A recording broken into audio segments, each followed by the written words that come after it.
episode of Business Matters right here at Q City Metro. I'm your host, Donna Maria, the small business columnist here at Q City Metro, and I'm super excited to be here with you today. Business Matters is presented in partnership between Q City Metro and UNC Charlotte's Belk College of Business. Drive what's next with the Charlotte Online MBA, launching this fall with a choice of tech-focused concentrations. Learn more by attending a virtual information session. Click on the link below. Well, today I'm super excited to have Sonia Spencer of the Urban Reader Bookstore in Charlotte. Welcome, Sonia. Thank you. So a bookstore, I mean, what could be better than a bookstore? So I know that you have a long history of a love of books and so forth. Tell us a little bit about how this business started. It started, I'd say about 2000. It was actually interesting. I was selling my textbooks when I was in college online. If people remember, it's right before Amazon. Amazon started, and then eBay had half.com. So that lets you know how old I am. And I just noticed that when I was selling my books, there wasn't a lot of attention on African-American books. And so I started Urban Reader Bookstore, and I started working with a couple publishers, and then ever since then, that's what I've been doing. I love it. Well, so it's your love for books that's driving you, but you know what? I definitely love books too. Tell us a little bit though about the experience of opening and managing a bookstore, because it's one thing to love books and to refer books to other people and share them with your friends. It's another thing to actually open a business that actually sells books and relies on, the community to come in and support that bookstore. Tell us a little bit about that journey so far. Well, I can definitely tell you it's been hard. I opened the bookstore last year during COVID. One thing I tell people, you won't be a millionaire selling books. You have to have the passion of books. I'm considered an indie bookstore, independent bookstore owner. So pretty much I've been just taking it one day at a time, making sure I can, pay the rent, to keep the books in stock. I'm blessed that my son helps me out in the bookstore while I travel with my other business during the week. I finally started my Young Gifted and Black reading program. And I just think I love it when I have a plan and things come together. So right now, Belinda reached out to me from Cabarrus County Juvenile Detention Center. And so I raised $200. I got $200 worth of books going to the youth in the detention center. So it's a passion. I'm going to stay positive, and if I have to fund it from my other business to the next one, that's what I'll do. Well, there's such an amazing potential for building community around books, and you have thousands of books in your bookstore in different sorts of genres. Tell us a little bit about the emphasis that you have on what sorts of authors that you feature in your bookstore. So I think, I've been selling books forever. Usually I've always pretty much focused on African-American books. When I open a storefront, one thing that bothers a lot of us indie bookstore owners is the ban books. And I've noticed that they're banning everything. So I focused on ban books. I focus on what I call own voices, where I do LGBTQ, I do Hispanic books. I just go Korean, Chinese. I mean, I just think outside the box. So I find that to be very important in our community in Charlotte, North Carolina. One thing I did promise myself, I went to a children's book fair in the last month in Arizona, and I promised myself that I would do more community involvement. And I realized, because I'm not from Charlotte, North Carolina, that I got to get out there and let people know I'm there. So that's what I'm working on. Well, that's great. And when people can come together around a shared interest at a location, like a community location, I have found that is so rich, and that experience, you really can't duplicate that online. Have you found that when you bring people physically together in your space, that relationships build, and it also supports your business and the community? Yes, so we started off with open mic, and actually we're about to start our next workshop. We did a mental health awareness workshop, and it was very powerful and deep. I was supposed to be one of the panelists to talk, and I just couldn't, just to talk my past. But so we say we'll do it quarterly, and I think it was very refreshing. The people that came and opened up, talking about imposter syndromes, talking about what we're dealing with COVID, African American issues, financial. So I just think that I need to continue to build that at the bookstore, bringing people together. What are some of the most popular events that you've hosted in addition to the one about mental health? That one, and then thank God that COVID is lifting. I have a third. I don't know if I should announce it right away. I follow him on TikTok. He has fostered 25 children, and his book is going to be released August 30th, and his launch is going to be here in Charlotte, North Carolina at Urban Reader Bookstore. I'm also fortunate that since I've been selling books for a long period of time, I've actually hosted celebrities. So the last one prior to COVID was Hill Harper. So the goal is to, as everybody's starting to get back comfortable doing live book events, I will be having those type of events at the bookstore soon. Oh, that's wonderful. And yes, of course you should announce it here because we love a good scoop here at Q City Metro. So tell us a little bit about like how business has been going so far, especially, in the summer months. It's slow right now. So if you know where my location's at, I'm right next, I'm down from the African Art Gallery. So that's how I got into that location. I went to his grand opening. But so one thing is I always have a plan B. I look forward to actually buying a trailer and doing a bookmobile. A lot of people say, oh my God, I live in Gastonia, I live in Pineville. And I'm like, you know what? I can take the bookstore all around Charlotte, and corporations and charter schools. I can't necessarily, say the public school districts, but take the books around every week and just try to find a location that they're will allow me to be at one location at a certain time once a month. But that's what I have to do as books. I have to just think outside the box. I'll be doing Pride, Charlotte Pride this year. So it's just, you have to keep going and selling books and restocking and making sure I get my advanced copies out. And one thing I can admit, my marketing is horrible. Everybody can tell me, but I did hire somebody that will be helping me with my marketing. Well, marketing is definitely a challenge for any small business. And you know what? As you were talking about a bookmobile, I was thinking, well, they have like events where they have food trucks. Why not have a book truck, right? I'm going to get the largest trailer I can possibly get. Definitely put the bookshelves in there, have a sitting space, AC unit, electricity. And this is not my first trailer, but the other trailer was pretty much just hauling the books when I do events. But I just think that will help out where people say that, I get it. Charlotte's traffic is heavy. So I'm like, okay, Saturday, I'll pop up somewhere. And then if they want to come to the store with the community events, that'll be great. And I think that'll help with sales, increase the sales that I need. Yes, and I would imagine doing some of those in collaboration with other local retail stores that also have a mobile presence would be useful too, huh? Yes, definitely.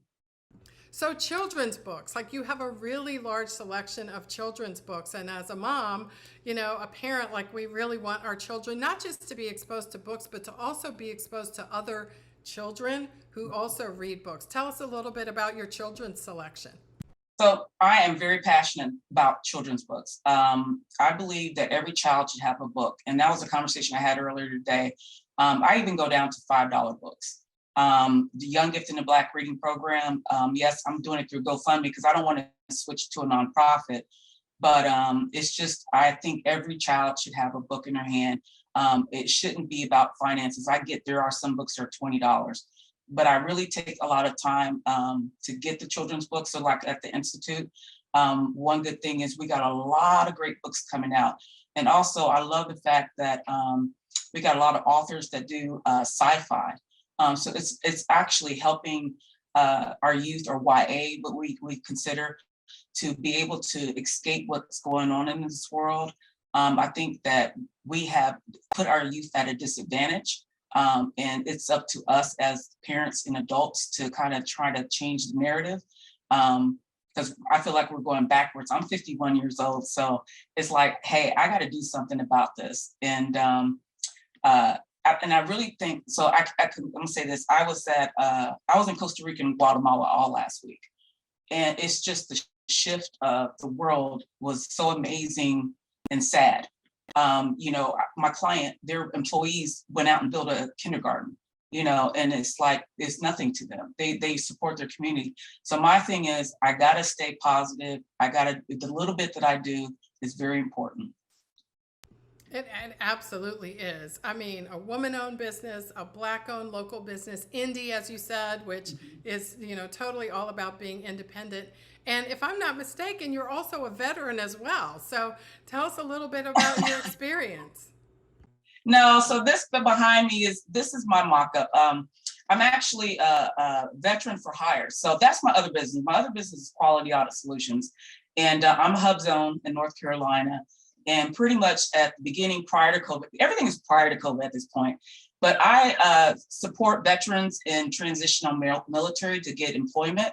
And I actually kind of really hit hard with the HR department.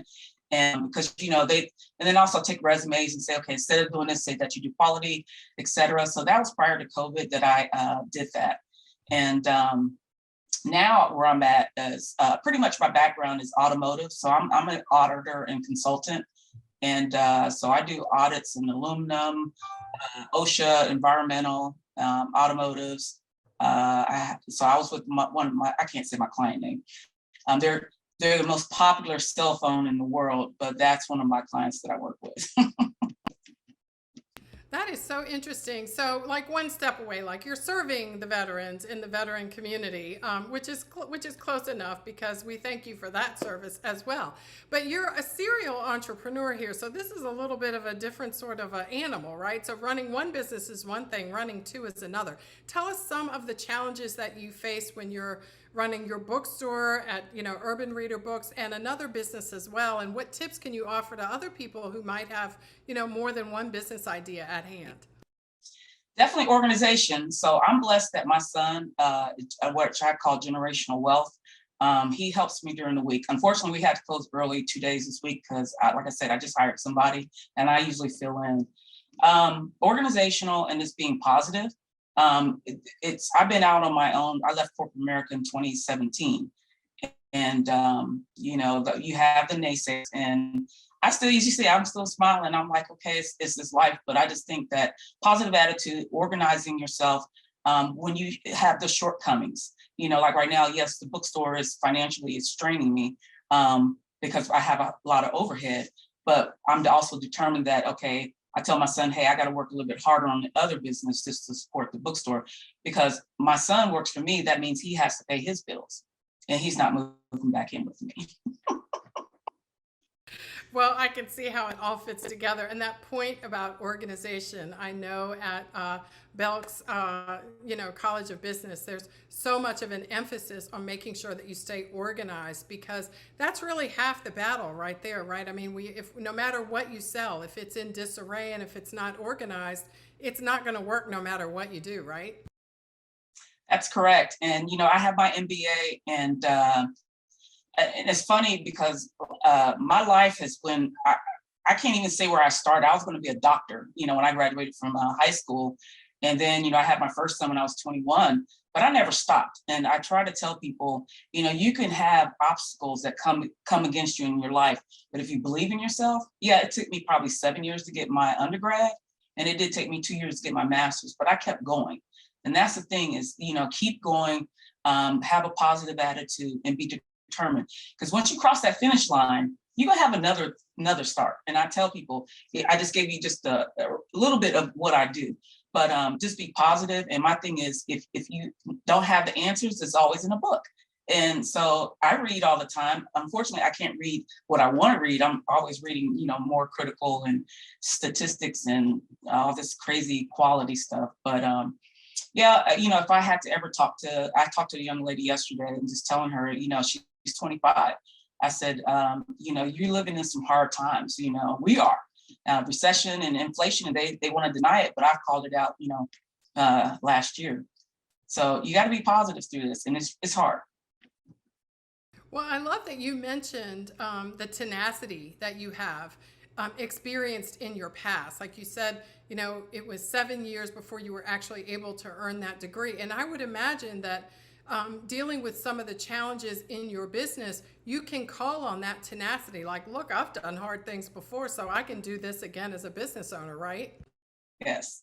And I tell you, a lot of people probably just think, oh, wow, everything is perfect and great. I lost my entire family in 10 years, including my older son.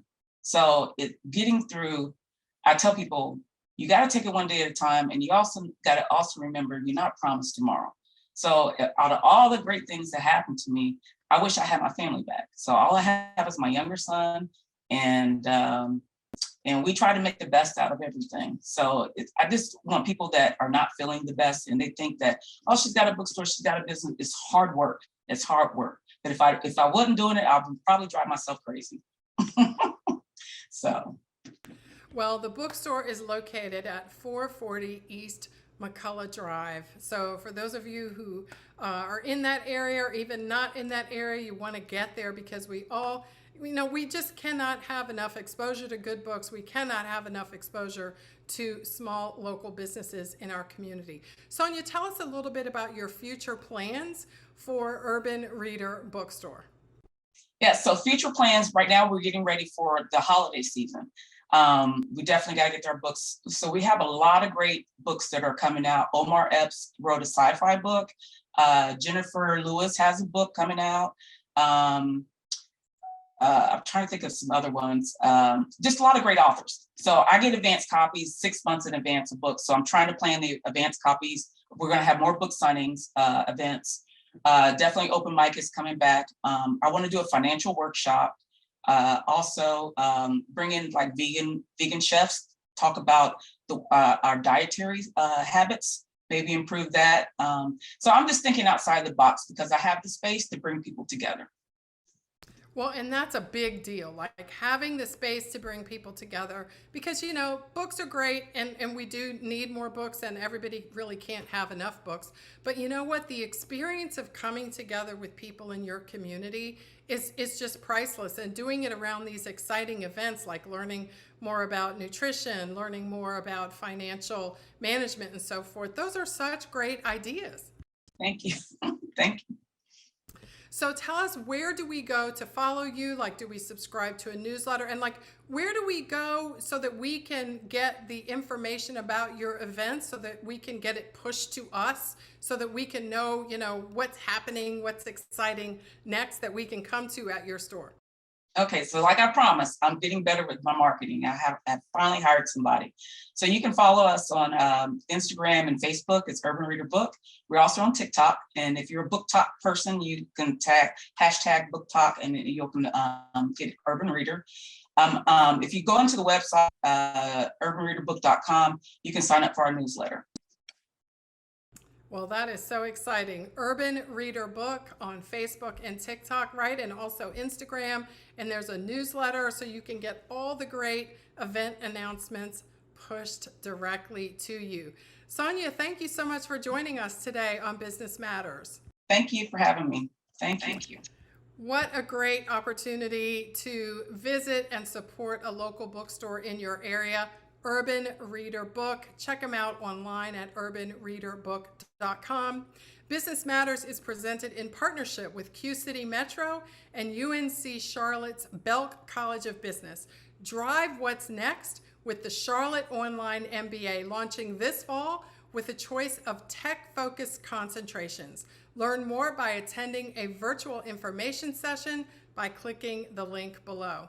Well, thank you so much for joining us. I'm your host, Donna Maria, the small business columnist here at Q City Metro, and we'll see you next time for another edition of Business Matters.